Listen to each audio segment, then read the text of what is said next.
Fala galera, beleza? André Kazak aqui e o vídeo de hoje é para falar sobre vantagens e desvantagens de usar o ChatGPT para gerar os seus testes de unidade.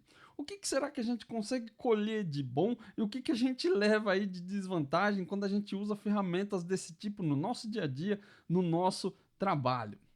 Para começar, então, por que esse tema é importante? Por que eu resolvi falar sobre ele hoje com você?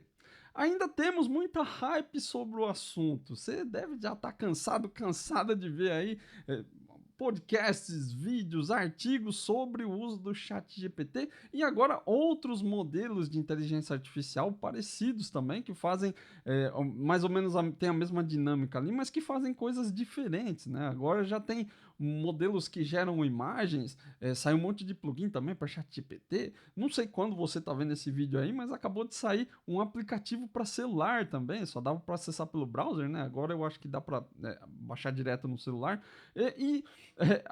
Participando dessa hype, eu também fiz um vídeo não faz muito tempo assim, vou deixar ele linkado aqui em cima, caso você queira assistir, com as minhas primeiras impressões. Eu já tinha brincado um pouquinho ali com o ChatGPT, mas nunca tinha usado ele para trabalhar mesmo, com programação. E eu fiquei bastante impressionado. Se você assistir o vídeo aí, você vai ver com a capacidade que ele tem de gerar, de entender o nosso código ali. Então, acabei participando dessa hype aí, nem sei se eu queria exatamente, mas ele é realmente muito interessante. Na ocasião, eu falei que eu ia testar mais, porque uma coisa é você ter o primeiro contato. O primeiro contato realmente é um pouco impressionante demais. A gente não está acostumado a lidar com isso ainda, né? Tudo é novidade. E aí eu falei que eu ia fazer mais testes para ver onde que a gente consegue encaixar, o que a gente pode fazer para usar ele no dia a dia. E aí já se passou um tempo, estou usando em algumas situações e eu quero compartilhar novas impressões com você, né? Depois de fazer mais uso, um uso mais profissional mesmo, em situações mais reais, acho que é legal trocar essa ideia, trocar experiências de uso com vocês. Apesar da gente ter muito material por aí falando sobre inteligência artificial, não vi ninguém falar especificamente sobre teste de unidade. Então acho que é interessante trocar essa ideia aí, que eu acho que vai te ajudar bastante. E como que esse conhecimento te ajuda? Como que eu acho que as coisas que eu vou trazer aqui podem te ajudar no momento que você desligar esse vídeo, hoje mesmo, logo em seguida aí.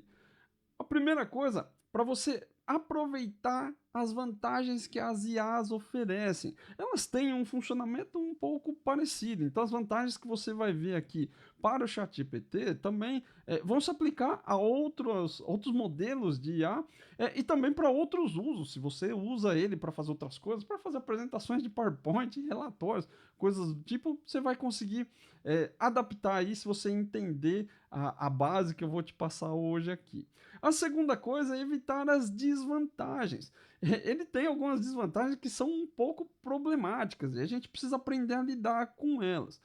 Só para deixar claro aqui, eu estou falando de você aprender coisas de vantagem e desvantagem. Isso aqui não é um curso, não é um tutorial sobre como você vai usar o ChatGPT para programar, beleza? Eu só estou dividindo as minhas experiências e aí você experimenta do seu lado aí, vê se serve, se não serve, se eu falei bobagem ou não, certo? Então não é um tutorial, é só uma troca de experiências aqui.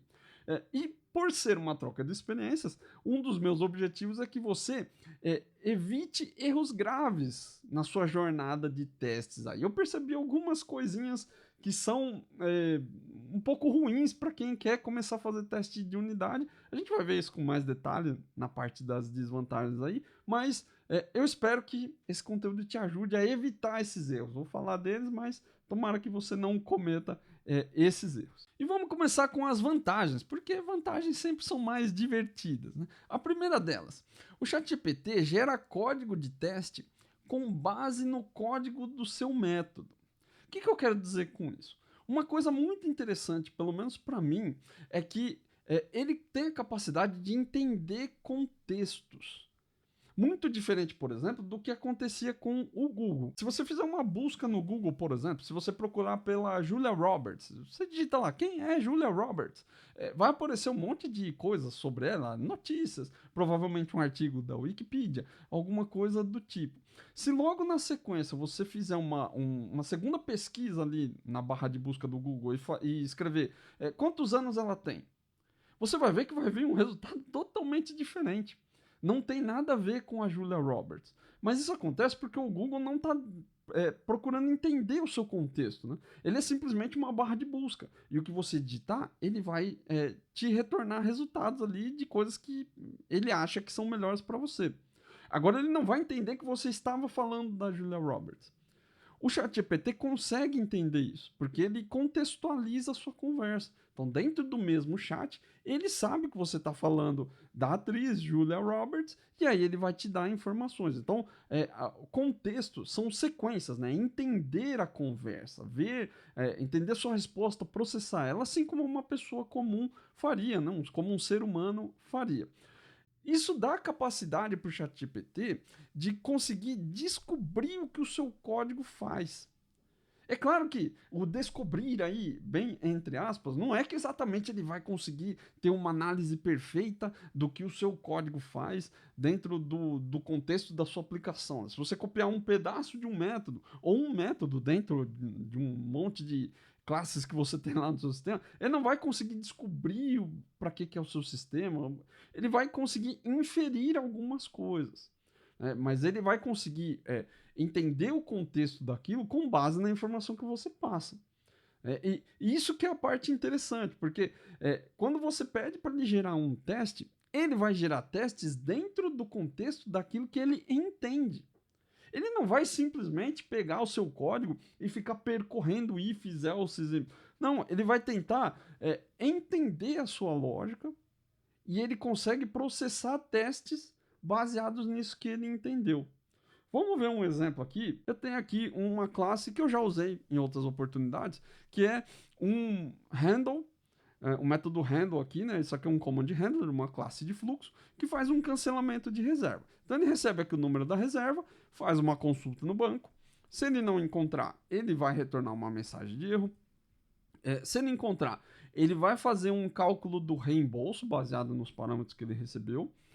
Vai devolver essa mensagem, sua reserva foi cancelada com sucesso, só que tem algumas outras regrinhas aqui. Ó. Se ele conseguiu calcular o reembolso, ele vai fazer o cancelamento na base, e aí, se tiver algum valor de reembolso, ele adiciona uma mensagem extra aqui sobre o reembolso. Se não, se ele não conseguir fazer o cancelamento, né, ele vai devolver uma mensagem de erro aqui. Ó.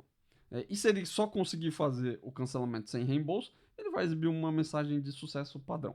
Simples assim, né? Um exemplo bem legal aqui para a gente testar lá no ChatGPT. Vamos copiar o código desse método aqui e vamos fazer alguns testes nele. Vamos começar pedindo para ele gerar teste para esse método aí que a gente viu. Pode gerar testes. Opa! Gerar testes de unidade em C# para esse método. E vamos colar o método aqui. Ó. Vamos ver o que ele vai fazer. Bom, aqui está um exemplo de teste de unidade para C# em C# para o método handle. E aí ele começou a descrever um teste aqui. Ó. Criou o nosso arrange, né, a montagem dos nossos parâmetros. E aí depois ele foi criando aqui a chamada e os asserts. E aí, como a gente pediu só para ele criar testes de unidade, ele foi criando aqui, né? E foi digitando um monte de coisas aqui. Ó. Nesse caso, ele parou de digitar porque ele tem um limite de quantidade de palavras. Se não me engano, aqui na versão free são 5.000 palavras. Então, se você quiser que ele faça coisas, te dê respostas mais completas, né, você precisa perguntar coisas um pouquinho menos genéricas. A gente já vai falar sobre isso aqui. Ó. Então, olha só que interessante. Ele conseguiu entender o meu método, gerou uma classe de teste inteira. Vamos até copiar essa classe aqui para a gente ver. Ele criou aqui um request, ele conseguiu entender mais ou menos, veja que eu não passei a classe de request para ele, não passei o que é uma classe de reserva também, ele foi simplesmente inferindo com base nas informações que ele viu aqui dentro do nosso método, né? E foi fazendo as montagens aqui, ó. E aí ele veio aqui, montou um mock de uma interface, aqui aparentemente ele usou mock-ul, vamos ver aqui, ele usou mock-ul. Veja que ele usou o XUnit para fazer esse teste aqui, né? Então ele setou aqui o fact. E depois aqui embaixo ele foi fazendo os asserts, ó. E aí, mesmo com o mock-ul, ele já colocou também os verifies, para ver se ele chamou os mocks que precisava, ou que pelo menos ele entendeu o que precisava. Então, isso é uma coisa que é muito interessante, quando eu digo que ele consegue entender o contexto, né? Olha só como ele gerou testes interessantes aqui, né? Ele conseguiu entender que, de alguma forma, ele passava aqui no nosso obter, e que ele tinha que fazer um verify para saber se passou por lá. Você pode questionar aqui se isso é necessário ou se é desnecessário, mas o fato é que ele fez um verify aqui. A gente não pediu para ele fazer esse verify, né? Ele simplesmente fez porque ele entendeu que era necessário. E, inclusive, uma coisa muito legal que eu achei aqui é a formação do nome do método. Existing reservation, existe a reserva, retorna sucesso no responsive view model, né? Então, ele fez um teste aqui do método handle quando existe a reserva e que retorna uma mensagem de sucesso. E aí ele preencheu os parâmetros de setup aqui para que o nosso código gere um sucesso e que dê a mensagem no final aqui que ele está fazendo o assert. Ó. Sua reserva foi cancelada com sucesso, como a gente viu lá na nossa análise do código. Né? Ele não colocou reembolso, então ele já montou, ele entendeu que tinha um cálculo de reembolso, que tinha um if aqui para adicionar a mensagem do reembolso e ele criou um teste especificamente para não gerar reembolso.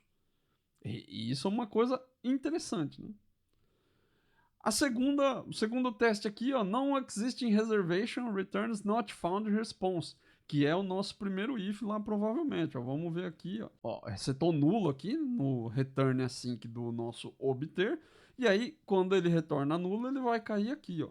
Então ele também entendeu que quando vem nulo ele cai aqui, e lembra, a gente não pediu, a gente não especificou esse teste para ele. Ele fez por conta própria, porque ele entendeu que quando ele cai nesse if aqui, ó, é porque a reserva não existe. E aí ele já nomeou o teste com base nessa ideia. A grande parada aqui para mim é você aprender a tirar a maior vantagem desse entendimento. O que eu recomendo que você faça quando você, se você experimentar aí, tentar usar isso com o seu código? Tente ser o mais específico possível. Quanto mais específico você for, melhor vão ser os seus testes. Olha só o que a gente pode fazer aqui de diferente. A gente não especificou que era para usar o mock-ul, mas ele usou.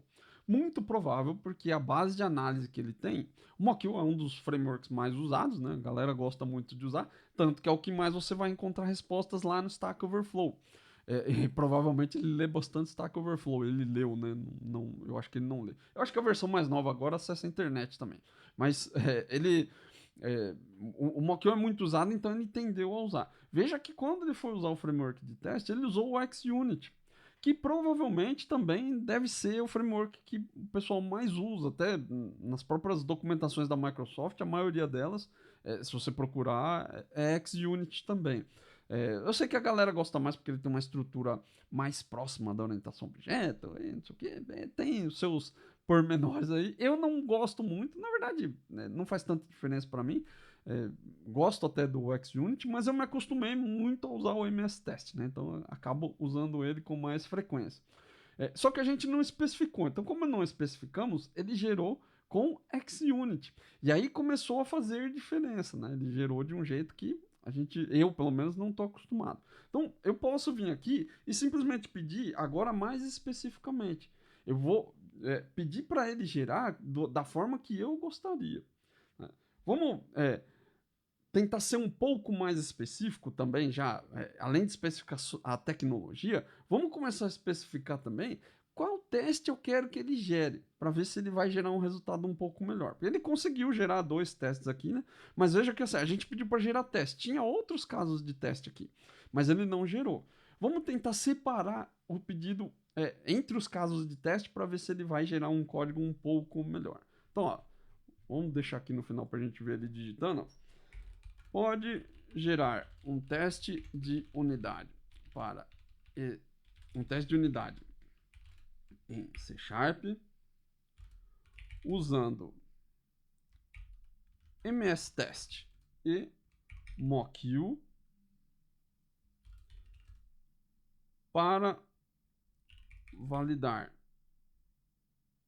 a mensagem de erro quando a reserva não for encontrada.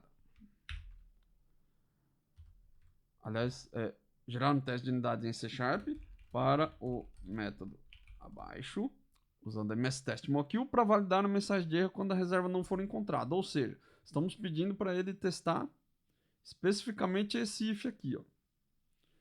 Vamos ver o que o nosso camarada vai fazer agora. Certamente aqui está um exemplo de teste C# para validar a mensagem. Agora ele já usou o mstest, a gente está vendo aqui test class. Vamos copiar esse código agora aqui, ó. Deu alguns erros aqui, porque daí eu colei dentro de um contexto de um código que já funciona, né? Eu não passei para ele as outras informações, então ele, por exemplo, inferiu que o número da reserva é um número, de fato, né? Um int, um long ou alguma coisa assim.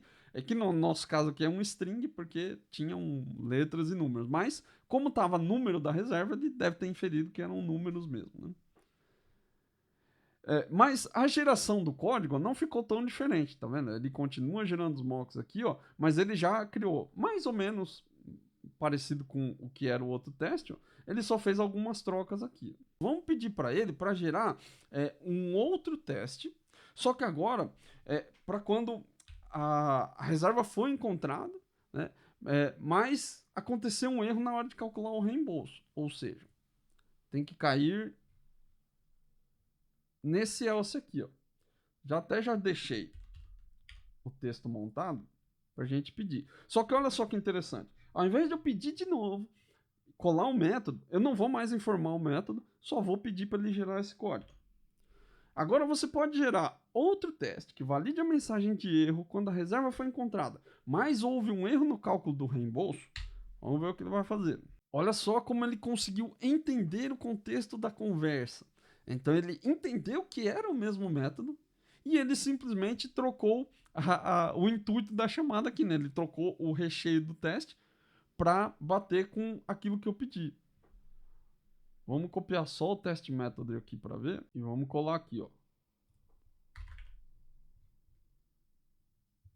Existe a reserva, erro no cálculo, retorna erro no responsive view model. Então, mesmo setup, né? Muito parecido aqui. Fez o cálculo, só que agora ele está fazendo aqui, ó. Não foi possível cancelar a reserva, tente novamente mais tarde, que é esse erro aqui, ó. Para retornar esse erro, o Fincli, que é um mock aqui que você vai injetar, né, uma interface do Financeiro API Client aqui, ó, ele tem que retornar sucesso igual a false. Vamos ver se ele conseguiu criar isso aqui. Ó, is false no result sucesso. E aqui no nosso mock, ó, calcular reembolso. Returns assim que reembolso response. E o reembolso response está retornando sucesso igual a false. Então ele entendeu o meu pedido e criou um código baseado naquilo que ele entendeu depois de ler o meu pedido e bater a informação com o que tem no código. Cara, isso é um funcionamento fantástico para mim. É como se você estivesse pedindo para uma pessoa que leu o seu código e entendeu o que estava escrito. Agora, olha só, vamos deixar as coisas mais interessantes. Vamos fazer um outro pedido dentro do contexto da conversa. Então, lembra que a gente está trocando uma ideia com ele. O último teste é verificar se o cancelamento da reserva ocorreu com sucesso e gerou reembolso. Agora, eu não estou pedindo especificamente para ele testar alguma coisa. Eu só estou mencionando que o último teste é verificar se o cancelamento. Você pode gerar, se o cancelamento da reserva ocorreu com sucesso, tá? Gerou reembolso. Você pode gerar esse teste? Vamos ver se ele gera. Olha só o código que ele gerou aqui. Vamos copiar também esse método e vamos colar ele aqui no final. Ó, cancelamento com sucesso com reembolso. Então, para gerar o reembolso, tem que retornar sucesso true e tem que devolver um valor de reembolso, porque lembra que tem um if aqui, ó. Então, ele realmente entendeu esse código aqui e conseguiu gerar um teste baseado nisso, ó. Ele deu um response, ele gerou um mock aqui, né, com returns assim, que deu um setup no mock, e devolveu aqui sucesso true com o valor do reembolso. E aí ele viu que a mensagem vai retornar com uma mensagem adicional aqui, ó, você receberá um reembolso de R$ 100. Cara, essa capacidade de entendimento dele, para mim, é fantástica e ajuda demais. Só que quanto mais específico você for, melhor vai ser a sua resposta. Então veja que ele foi melhorando o código aqui, o entendimento da coisa, né? Ele foi entendendo e foi te mostrando as etapas. É claro que aqui, esse teste, obviamente, eu não ia deixar ele do jeito que ele está aqui. Tem vários refactors que você pode fazer. Eu provavelmente não iria dar todos esses assets no meu teste. Não precisaria, por exemplo, chamar aqui um verify do calcular reembolso, porque a gente sabe que o calcular reembolso precisa ser chamado aqui para poder passar aqui no valor do reembolso. Então tem vários ajustes que eu faria, mas de forma geral ele conseguiu entender contextos. Isso é uma coisa que, para mim, é uma das coisas mais fantásticas que a gente tem para usar aqui. Só que quanto mais específico você fizer o seu pedido, melhor teste ele vai gerar. Então evita fazer pedidos gigantescos. Teste esse código para mim. Ele não vai entender, ou melhor, ele vai entender do jeito que ele acha que deveria ser. Né? Então, se você fizer pedidos específicos, você vai receber código mais específico, um código mais elaborado, beleza? A segunda vantagem aqui, ó, ele acelera a cobertura de código. Isso também é uma coisa muito interessante. Veja que a gente fez mais ou menos isso aqui, né? Tudo bem que a gente parou para entender o código aqui, mas se a gente fosse usar o ChatGPT para fazer cobertura de código, ele faria essa cobertura aqui muito rápido. Mesmo que você não entenda exatamente o que o código faz, se você só copiar esse método lá e pedir para ele fazer todos os testes possíveis, por exemplo, que não vai caber lá no prompt, porque são só 5.000 palavras. Né? Mas se você vier pedindo aqui em pedaços, como a gente fez agora, né, tem algumas situações aqui que ele não cobriu, a gente poderia dar 100% de cobertura nesse código com muita facilidade, só fazendo pedidos. Então, ele ajuda muito a fazer esse trabalho que é muito manual. Veja que cada setup que ele gerou, ele precisou escrever um monte de coisa. Você não escreveu nada. Eu não escrevi nada, né? Você realmente não escreveu. Eu não precisei escrever nada desses setups aqui, ó. Apesar de eles estarem repetidos e que, de novo, a gente poderia fazer melhor, não precisaria ficar, isso aqui vai ser terrível para dar manutenção depois, mas, cara, ele gerou tudo para mim. Então é muito rápido poder dar cobertura num código que eu já conheço. Se eu desconheço o código, talvez ele dar um arrasto aí vai ser um pouco mais difícil. Mas veja que ele digitou um monte de coisa, não precisei digitar. Talvez uma outra coisa que eu também faria, eu adequaria o código que ele gera ao meu estilo de programação. Eu não sou muito fã da gente só copiar as coisas e colar. Tem gente que não liga. É por isso que quando você abre um código da sua empresa aí, muito provavelmente você já viu um código que aparece no Stack Overflow. É porque a galera copia, cola e não para nem para entender o que está escrito. Então, eu também não sou desses que copia e cola, não. Eu paro para ler, eu tento entender o que ele fez, para ver se realmente ele fez. Porque esse é um pequeno problema aí que você precisa aprender a gerenciar, né? Eu nem coloquei isso nas desvantagens, não é exatamente uma desvantagem, né? É uma coisa para você aprender a lidar. O ChatGPT, assim como as outras inteligências artificiais, eles são muito assertivos. Assertivos, não que eles acertam, né? Mas eles se acham corretos. Então ele não vai te dar uma resposta do tipo, talvez seja isso, talvez não seja, eu não tenho certeza. Ele não vai fazer isso. Ele sempre vai te dar respostas que ele acha que são corretas. O tom de voz, né, o tom da conversa que ele usa para escrever é sempre muito com certezas. Né? Eu tenho certeza que é isso, isso está correto. Você não pode admitir que tudo que ele escreve está correto. Então você precisa ler o que ele gerou, precisa entender para ver se era aquilo mesmo, e aí você faz pequenas adaptações para deixar mais próximo do código que você geraria e coisas do tipo. Você pode também, se você quiser, só copiar e colar. Aí é um problema seu. Eu, particularmente, não gosto, né? Então fica parecendo que a gente só foi no Google, copiou e colou. E não é tão diferente se você for pensar aí, né? Então é bem interessante para dar cobertura. Você só precisa se preocupar em entender, né? Não assuma que tudo que ele faz tá correto e é 100%, porque às vezes não é. E aí você vai confiar seu trabalho, sua reputação aí numa máquina que não tá nem aí para você se está usando isso para o bem ou para o mal, né? Terceira vantagem, ele facilita a criação de testes mais complexos. Então, se você parar para olhar esses exemplos que ele gerou aqui, esse exemplo aqui ele não é tão complexo, porque também se eu te passar um exemplo complexo aqui, a gente fica horas e horas falando dele e o vídeo não vai andar.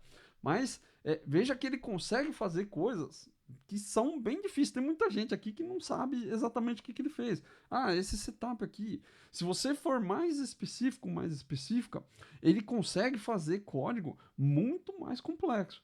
Então, se eu pedisse, por exemplo, para verificar se aqui no calcular reembolso ele está usando aqui a data de entrada, né? O cálculo da data de entrada. Ele consegue fazer um mock verify usando o it is, ao invés de usar o is n.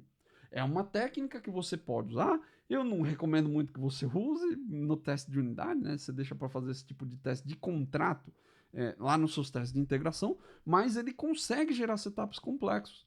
Então, muitas vezes, se você não tem ideia de como você pode fazer um teste, o ChatGPT é uma boa opção com pequenas ressalvas. Então tem que tomar um certo cuidado. Eu tento não ficar recomendando o uso muito extensivo. A gente vai falar disso lá nas desvantagens. Mas só para você não ficar mal acostumado. Não é uma questão de ficar mal acostumado. É só para você não deixar de aprender, né? Então, gerar testes mais complexos. Se o seu código está complexo, seu teste vai ficar complexo. Já cansei de falar isso aqui no canal. Então, você precisa ter um cuidado especial, porque se o seu teste está muito complexo, é melhor você voltar no código e refatorar o código. E não ficar gerando teste complexo. Né? Se você precisar muito, mas eu só queria dar cobertura porque eu preciso fazer um refactoring. Ele é uma opção. Mas ele não deveria ser a sua opção, a sua primeira opção a todo momento. Né? É isso que eu quero que você entenda. Então, o código está difícil, é melhor refatorar, porque isso vai dar trabalho depois.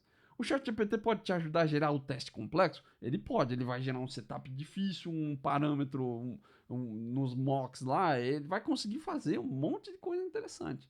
Com assert, com verify. Só que às vezes você precisa só se questionar ali se você precisa realmente disso, ou se não era melhor deixar o código mais simples, né? Então, assim como ele pode te ajudar muito, às vezes ele pode te atrapalhar. Então você tem que tomar um certo cuidado com isso daí. E a última grande vantagem aqui, você já viu, que eu já falei disso algumas vezes hoje. Ele aumenta muito a sua produtividade. Então, se você não precisa ficar escrevendo esse monte de código aqui, ó, nada, a gente escreveu aqui 140 linhas de código em alguns minutos. Eu parei para explicar, parei para falar um monte de coisa. Se eu estivesse programando, ele conseguiria fazer um monte de coisa. E ele tem uma dinâmica muito interessante, né? Porque se você pedir para ir refinando esse teste aqui, ó, ele consegue refinar. Se você pedir para ele aqui, ó, você pode fazer esse teste de um outro jeito, você pode montar esse mock de um jeito mais simples, ele vai te dando opções e você consegue refinar o seu código. Você pode gerar coisas extremamente complexas aqui dentro. Tem gente já fazendo sistemas, sites inteiros usando o ChatGPT. É extremamente recomendável que você faça isso profissionalmente? Não. Isso é uma coisa muito boa para quem tem zero experiência com código. Né? Para pessoas que hoje tiram muito proveito de plataformas no code, por exemplo, né? Automações, tipo Zapier, Power BI, a plataforma Power, de forma geral, da Microsoft, né? Para fazer queries, para fazer automações. De repente elas conseguem tirar algum proveito disso também para programar. Mas programação, como você já deve saber, não é uma coisa tão simples assim, não é tão trivial assim. Então, para coisas que você não vai precisar ter muitos usuários, você não vai ter muita criticidade, não é um fluxo muito crítico do negócio, ele é interessante. Agora, profissionalmente é muito raro você pegar alguma situação dessa. Você vai pegar situações ali onde seu código precisa de refinamento, ele precisa de um entendimento de regras de negócio maior. Não é tão simples quanto você vir aqui e simplesmente pedir para uma inteligência artificial gerar. Pode ser que um dia ele consiga? Pode ser. Mas hoje, 2023, eu não recomendo que você faça. Eu não recomendo também por vários outros motivos, mas usar profissionalmente desse jeito, nunca mais vou precisar programar, isso provavelmente não vai acontecer tão cedo. Talvez um dia aconteça. Acho que tenho as minhas dúvidas ainda aí se vai acontecer ou não, mas acho bem difícil, pelo menos.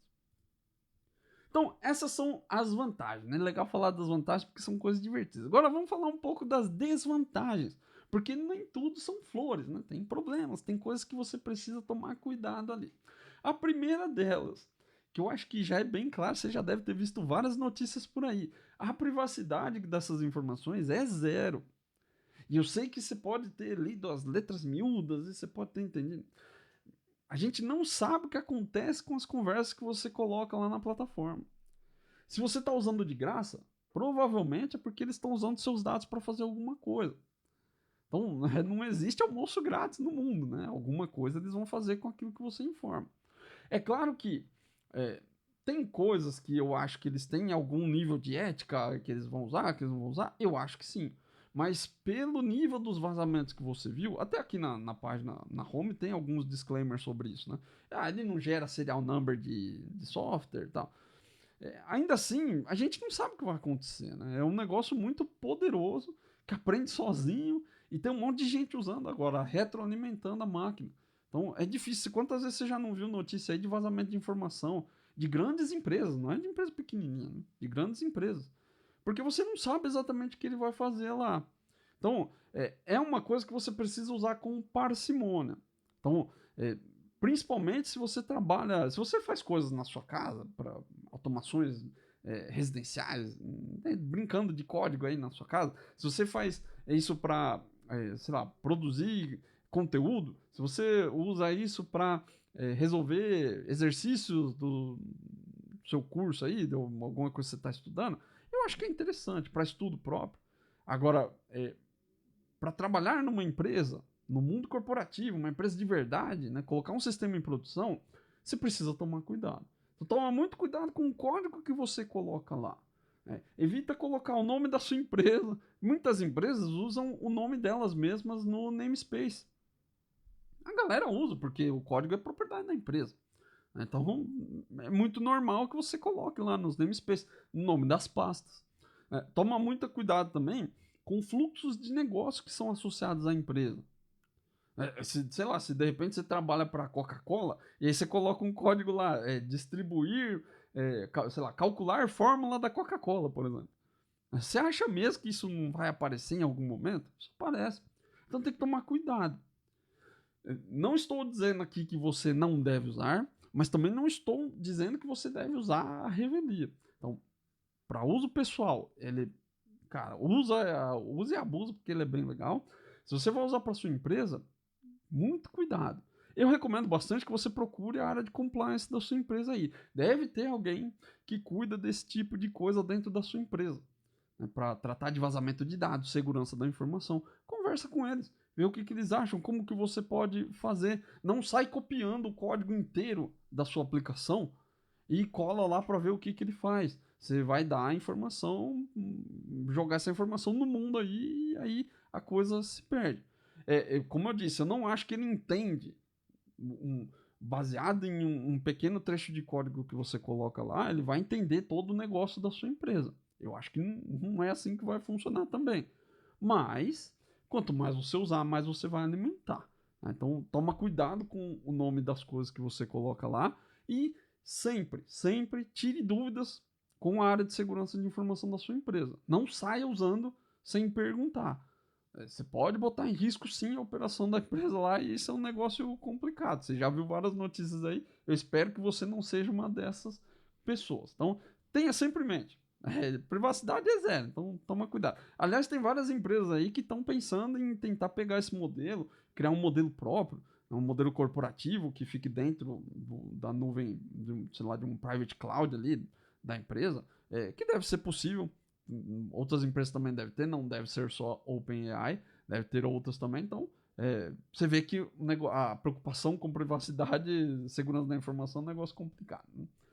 Segunda desvantagem. É uma desvantagem que é maior para iniciantes, mas para alguns devs mais experientes isso também acontece. Gera um pouco de dificuldade. Como eu falei lá no começo, lá no começo não, quando a gente falou das vantagens aí, eu falei que quanto mais específico, melhor. Né? Você vai ter um código melhor. E o contrário também é verdade. Né? Quanto menos específico, pior vai ser a qualidade das respostas. O grande ponto aqui é que se você fizer um pedido ruim, ele vai gerar código ruim.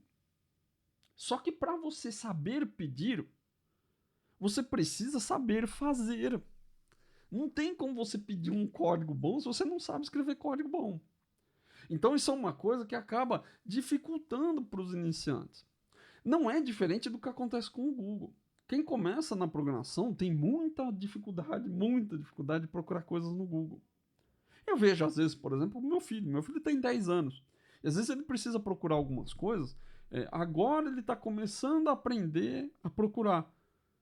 Às vezes ele digita algumas palavras erradas, às vezes, mas ele está começando a entender como é que ele pesquisa.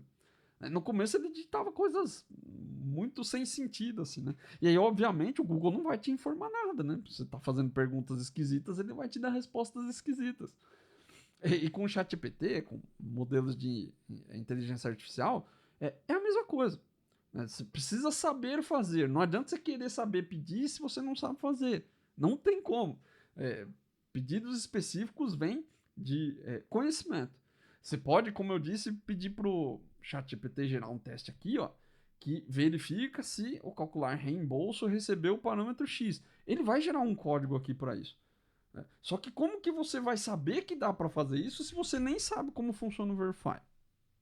Então, isso é uma coisa para você, se você é iniciante, ou mesmo se você é um dev experiente, ficou maravilhado com a parada aí das inteligências artificiais, tenha em mente que ter as ferramentas não tira a necessidade de estudar.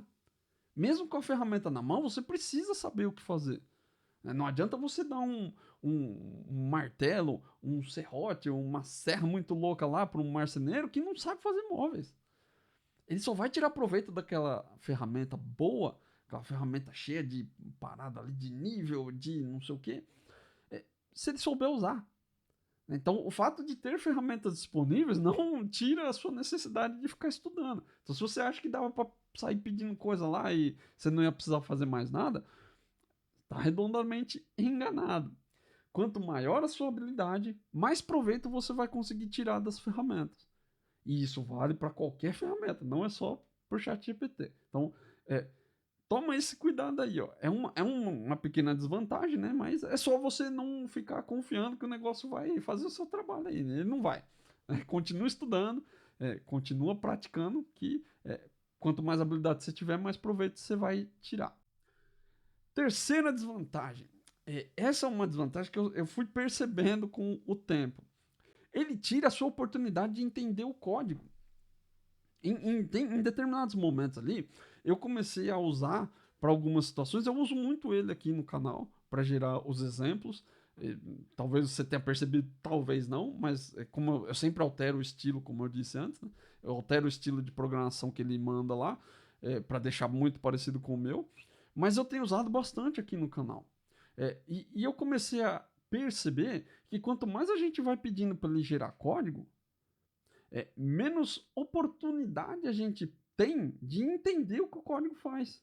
Em algumas situações eu me peguei pedindo alguns testes de um código que não estava fazendo o que precisava fazer. Você precisa saber ler e entender código.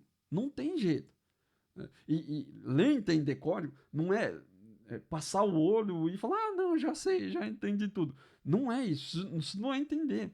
Você entende o que o código faz quando você mexe e quebra. É muito importante quebrar o código. Muita gente fica preocupado, acha que não, mas eu não posso, porque se eu mexer vai quebrar. Cara, quanto mais você quebra o código, mais você aprende sobre ele. E não esqueça, é por isso que a gente faz teste. A gente faz teste para poder quebrar o código depois. Lembra lá a regra do refactor. Primeiro você cobre de teste, depois você altera. E aí ele vai quebrar. Se ele quebrar, você vê se o código está errado, se ele está fazendo as coisas erradas, ou se você precisa readequar o teste. Mas esse é o momento do aprendizado. É quando você mexe, quando você olha, vê ele quebrando, quando você altera uma dinâmica no seu código ali, e ele começa a fazer outras coisas. Isso é extremamente importante. Você não pode perder isso de vista. Se você começa a perder isso de vista, você vai ser substituível. Você vai ser a pessoa por quem vão trocar um programador por inteligência artificial. Então, não deixa para trás. E, principalmente, uma coisa que eu tenho visto bastante no mercado também. Não cai na ladainha do, eu já terminei, agora é só gerar os testes rapidinho aqui que vai funcionar. Isso é um problema, cara, muito crônico dentro da área. Assim. A galera vai empurrando algumas coisas para software porque acha que é perda de tempo. É trabalho manual. E teste não é. Teste é entender, é resolver a necessidade do cliente. Ver se o código está resolvendo a necessidade do cliente. Então, se você não para entender o que o código faz, você vai acabar como alguém que só sai escrevendo teste à toa.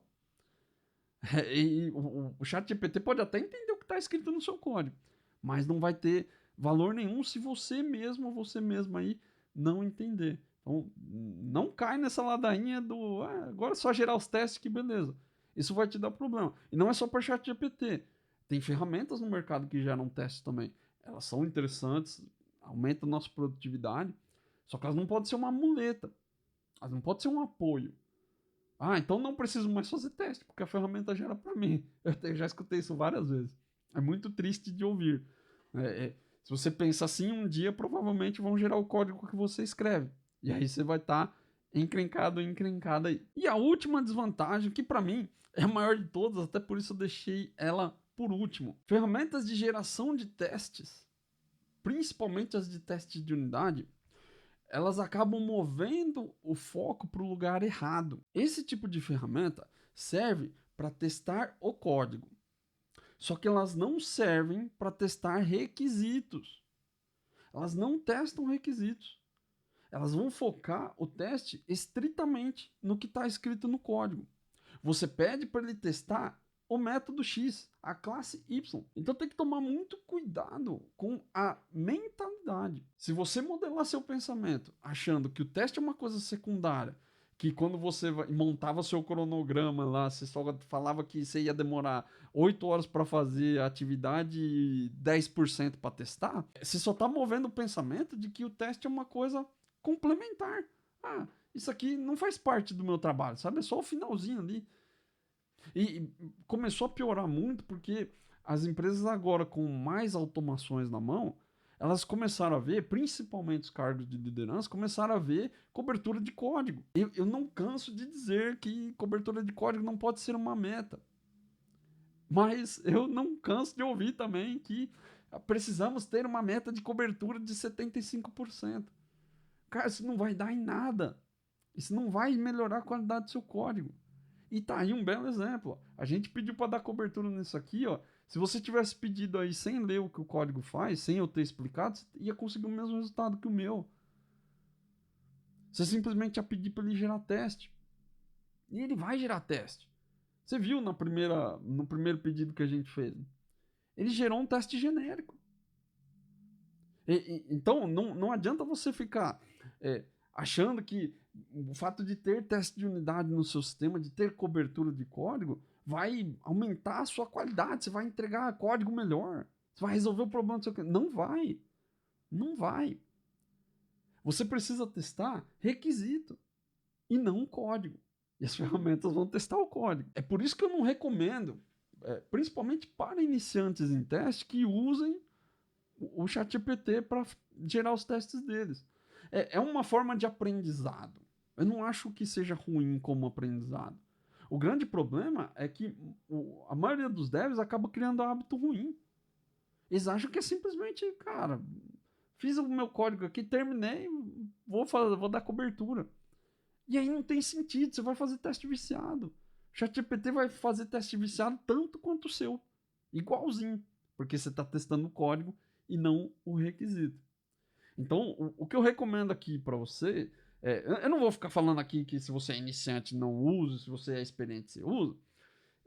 Porque eu acho que se você, mesmo que eu falasse também, você não vai dar atenção porque eu estou falando. Mas é, o que eu recomendo, se você precisa só dar cobertura, cara, preciso fazer um refactoring, esse método não tem teste, e eu não vou ficar julgando aqui se o código está correto ou não. É um refactoring de um legado, não tem teste nenhum, eu só quero fazer refactoring.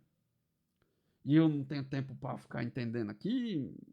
Nesse caso, ele é ótimo, ele vai resolver seu problema. A minha segunda recomendação é, se você quer usar um ChatGPT, uma ferramenta que gera teste de unidade para você automaticamente, para ter mais qualidade nas entregas, eu recomendo que você só faça isso depois que você aprender a testar.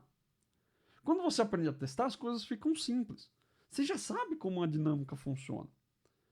E aí você vai olhar para outras coisas. Qualidade é sempre sobre requisitos. E as ferramentas são sempre sobre código. Dá para usar para as duas coisas? Dá, desde que você tenha a habilidade, que você tenha o conhecimento. Se você souber usar, ele sempre vai te ajudar. Então, para concluir, falei bastante sobre desvantagens, sobre as vantagens. Acho que deu para entender. Né? E a conclusão aqui, vale a pena usar o ChatGPT para fazer seus testes? Vale, desde que você use corretamente. Se você aprender a usar a seu favor, cara, ele é uma ferramenta fantástica. Para várias coisas. Às vezes até para entender o que o código faz. A grande questão aqui é o intuito do uso. Se você quer que ele faça o seu problema, o seu trabalho ali, ele não vai te ajudar como você gostaria. Mas se você usar como uma ferramenta de apoio, são ferramentas fantásticas. Se você não sabe fazer teste hoje, você vai continuar sem saber. Ele não vai te ajudar a aprender a fazer testes. São poucas pessoas, não falar que ele não vai ajudar, às vezes pode ser injusto. Mas são poucas pessoas que vão conseguir aprender olhando os testes que ele gera. Porque a base do teste, ela não mora em escrever teste para um código que está lá. A base do teste mora em entender requisitos, em analisar requisitos, em entender necessidades do cliente. Código é uma coisa que em algum momento você vai aprender a escrever. O que a ferramenta vai fazer é que ela te poupa tempo. Ela não vai te ensinar, ela não vai te dar dicas de como você pode. Vai te dar dicas genéricas se você pedir. Você pode até pedir, mas não é a mesma coisa. Então, tenha sempre isso em mente. É uma ferramenta. Quem já tem uma determinada habilidade tira muito mais proveito do mundo digital. Eu acho que isso é uma coisa que às vezes as pessoas não entendem direito, né? Muita gente acha que isso aí, pô, ferramentas desse tipo encurtam caminho, são muito boas, isso aqui vai economizar o tempo de todo mundo, posso mandar um monte de gente embora. Não é assim que funciona. Você só consegue tirar proveito mesmo se você já tem a determinada habilidade.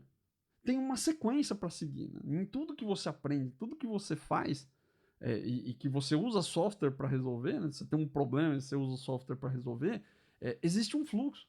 O fluxo começa em aprender, e aí depois que você aprende, quando você começa a fazer, você vai começar a ter um monte de trabalho manual, porque você vai ter que fazer um monte de coisa na mão mesmo. E aí depois que você já sabe fazer na mão, você procura uma ferramenta que automatize isso. Em vários momentos do seu dia, em vários lugares que você vê, na padaria, no banco, no supermercado, na farmácia. Não é só no seu escritório, na frente do seu computador. Todo mundo passa por esse mesmo ciclo. Você aprende, começa a ter trabalho manual, esse trabalho começa a aumentar e vem um software para automatizar ele.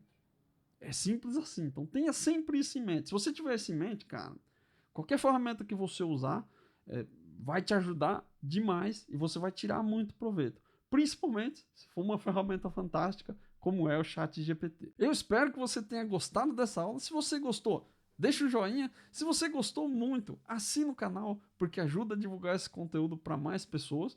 E se você tem outras visões, outras vantagens, outras desvantagens, se você não concorda com alguma dessas coisas que eu falei, deixa um comentário aí no vídeo também, porque é sempre muito bom trocar essa ideia com vocês. Eu aprendo muito, beleza? Um grande abraço e até a próxima aula.